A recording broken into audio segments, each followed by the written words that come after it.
presidente, os colegas deputados aqui presentes, acabei de participar de um ato virtual, uma solenidade virtual muito tocante, do descerramento do retrato em homenagem ao excelentíssimo senhor presidente do Tribunal Regional Eleitoral aqui de São Paulo, agora ex-presidente, Dr. Carlos Eduardo Caduro Padim, que foi o magistrado que, na verdade, nos diplomou.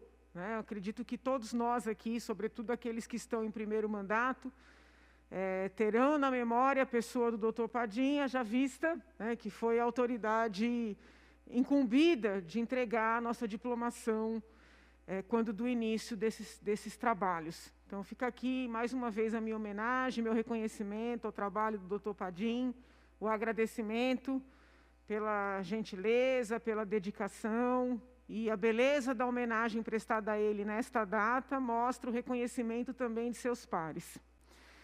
Pois bem, feito esse registro, eu gostaria de voltar, vamos dizer assim, às temáticas em andamento na casa, e recebi na data de hoje a programação da semana. Em regra, o nosso colégio de líderes ocorre às segundas-feiras pela manhã, mas nesta semana, excepcionalmente, o senhor presidente convocou o colégio para amanhã, na parte da manhã, e já apresentou a programação da semana, com vários projetos de colegas deputados, alguns projetos do governo do Estado, sobretudo atinentes à Secretaria da Educação. Aliás, tenho recebido muitos e-mails para apoiar emendas que foram apresentadas a esses projetos da Secretaria da Educação. Eu queria, inclusive, esclarecer que eu mesma apresentei emendas a esses projetos, tanto para contemplar a modalidade de ensino, aquelas crianças e adolescentes que apresentam uma facilidade maior para o aprendizado, que sejam consideradas superdotadas ou com altas habilidades. No projeto que trata do bônus, também apresentei uma emenda contemplando os quadros de apoio e administrativo que não haviam sido contemplados. Então, mais do que apoiar emendas dos colegas, existem emendas da minha bancada que são muito importantes para o ensino. Então, a princípio, esses projetos do governo que vão ser discutidos essa semana, a princípio, claro que nunca falo em nome da bancada inteira, muito embora seja líder, porque eu gosto de respeitar a individualidade dos colegas, mas, a princípio, não há resistências por parte do PSL, que vem apenas apoiando no que concerne a parte didática propriamente, contemplar de maneira bem clara o ensino voltado para crianças e adolescentes com altas habilidades, e na parte da remuneração, do reconhecimento aos funcionários, estender, para além do quadro do magistério, o bônus que vem sendo previsto pelo Poder Executivo. Então, alguns desses projetos serão votados nesta semana. A princípio, sou favorável a eles com esses ajustes. Tramita na casa também, já tive a oportunidade de falar sobre isso, a lei orçamentária, que precisa ser votada até o final do ano, já apresentamos emendas. Tem alguns grupos pedindo reuniões presenciais. Gostaria que esses grupos atentassem para o fato de nós, como bancada, já termos, inclusive, apresentado emendas ao orçamento. Falo especialmente dos conciliadores, como fizemos nos anos anteriores, apresentamos uma emenda para que os conciliadores possam ser remunerados pelo seu precioso trabalho. Diferentemente dos anos anteriores, neste ano eu sinto um apoio muito grande das demais bancadas. Então, vejo que temos chance, sim, dos conciliadores serem remunerados. Apresentamos outras tantas emendas, porém, da forma que fiz na audiência pública pertinente ao orçamento, gostaria de chamar a atenção dos colegas para o aumento, já fiz isso aqui na tribuna também, para o aumento previsto para as obras rodoviárias, viárias, um aumento na casa de bilhões, que chamou muito a minha atenção por ser ano eleitoral. Então, eu gostaria de... Vou fazer isso novamente amanhã no Colégio de Líderes, fazer um pleito, né, ao líder do governo, mas faço aqui de público um pedido para que o corpo técnico do Poder Executivo venha explicar onde serão aplicados os tantos bilhões, né, que subiram dos orçamentos anteriores para este orçamento. Sem querer fazer qualquer tipo de injustiça, se durante 3 anos não conseguiram construir obras de magnitude, como é que conseguirão no último ano de governo? São muitos bilhões, e nós, como fiscais do Poder Executivo, precisamos pelo menos saber onde se pretende aplicar esse dinheiro, para que possamos, no mínimo, acompanhar. Na programação da semana, tem a previsão de debatermos novamente o pedido de urgência para a instalação da CPI da Prevent Senior. Eu não considero apenas uma CPI da Prevent Senior, muito embora o pedido tenha sido direcionado. Considero uma CPI de todos aqueles profissionais de saúde que, diante de uma doença nova, de uma doença grave, de uma doença que ninguém sabia como enfrentar, foram corajosos o suficiente para fazer o que precisava ser feito, o que podia ser feito, o que estava ao alcance, no lugar de ficar esperando o quadro dos pacientes agravarem para depois ver o que acontecia. Então, me parece, sim, né, uma CPI que já nasce de uma injustiça. E, sob o ponto de vista da economia dos atos públicos, né, não vou utilizar aqui a terminologia da economia processual, porque não estamos no âmbito do Poder Judiciário, não me parece justificado na medida em que há uma CPI no Senado, uma CPI na Câmara, uma força-tarefa na seara penal do Ministério Público em conexão com a polícia, medidas do âmbito civil. Então, não vejo muito sentido para que esta casa também se debruce sobre esse tema. Por isso, seguirei ao lado de outros colegas, da minha e de outras bancadas, obstruindo a instalação dessa CPI. E, se instalada, né, procuraremos investigar o que não vem sendo investigado no país inteiro.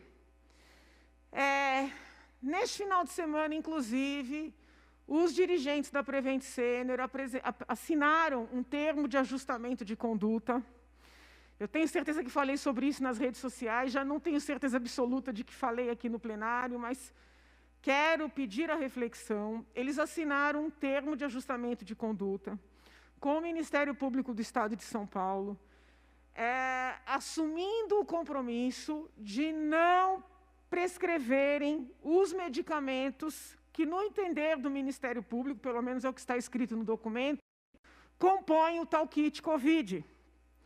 Diferentemente do que a imprensa está alardeando, porque a imprensa noticia, Prevent Senior fica proibida de distribuir o kit Covid. Mas eu gosto de ler as coisas como ficam no papel. Eu peguei o termo. Diferentemente do que vem sendo anunciado, não é um compromisso apenas de não distribuir um conjunto de medicamentos de maneira, vamos dizer assim, ampla e irrestrita, ou de mandar pelo correio, ou de entregar a alguém sem a participação de um médico na prescrição. Não é isso.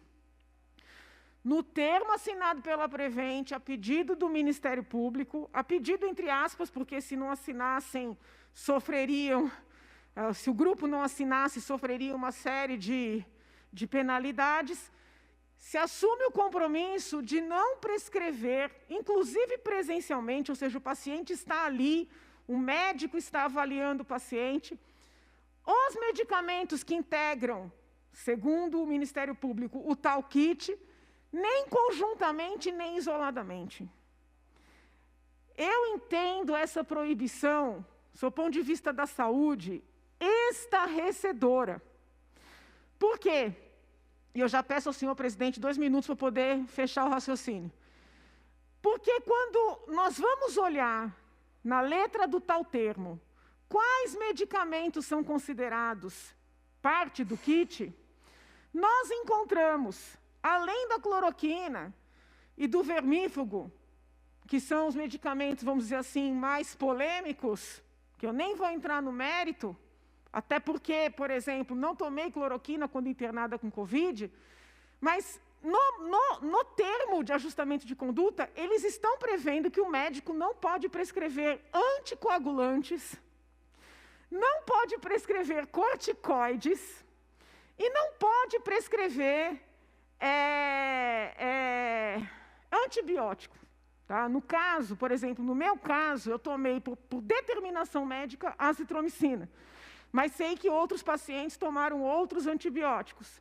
Então, o Ministério Público do Estado de São Paulo, por meio desse termo, está proibindo o médico de passar esses remédios para o seu paciente.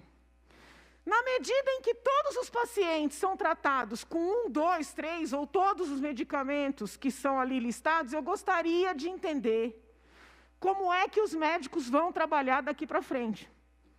Quando chegar com pneumonia decorrente do Covid, quando chegar uma pessoa com o dímero D alterado, dímero D é um exame que mostra propensão à trombose, como é que o médico vai proceder? Vai deixar o quadro agravar para daí intubar e ver se um milagre salva esse paciente? Então, é muito grave o que está acontecendo e o debate fica inviabilizado, a reflexão fica inviabilizada, porque é muito mais fácil dizer que contra quem levanta esses pontos, que é um bolsonarista, que é um negacionista, que é um terraplanista, um obscurantista e assim por diante. Mas as perguntas que eu faço são muito específicas. Esse termo de ajustamento de conduta, neste primeiro momento, vale para Prevent, mas como é que fica a cabeça do médico de outro grupo, de outro hospital, público ou privado, ao ler essas manchetes, essas notícias, ou mesmo o termo, que é ainda mais grave do que as próprias notícias?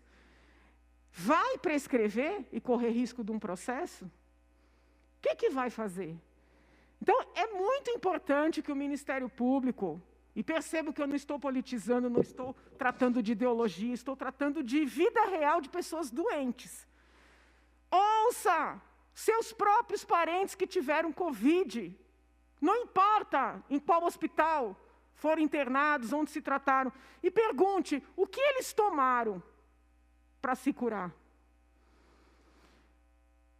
A imprensa diz que o Ministério Público vai ouvir 50 pessoas, 50 familiares depois de tomar o kit. Quantas pessoas que sobreviveram por terem sido medicadas, e eu não estou falando de cloroquina, por exemplo, com anticoagulante? Será que não se lê que a Covid traz risco de trombose? Como minorar esse risco sem anticoagulante? Então, as minhas perguntas não têm nada a ver com esquerda, direita, com partido. É importante que se debruce sobre elas. E eu vou voltar para falar do documento da Conitec que vai entrar em consulta pública. Muito obrigada, senhor presidente.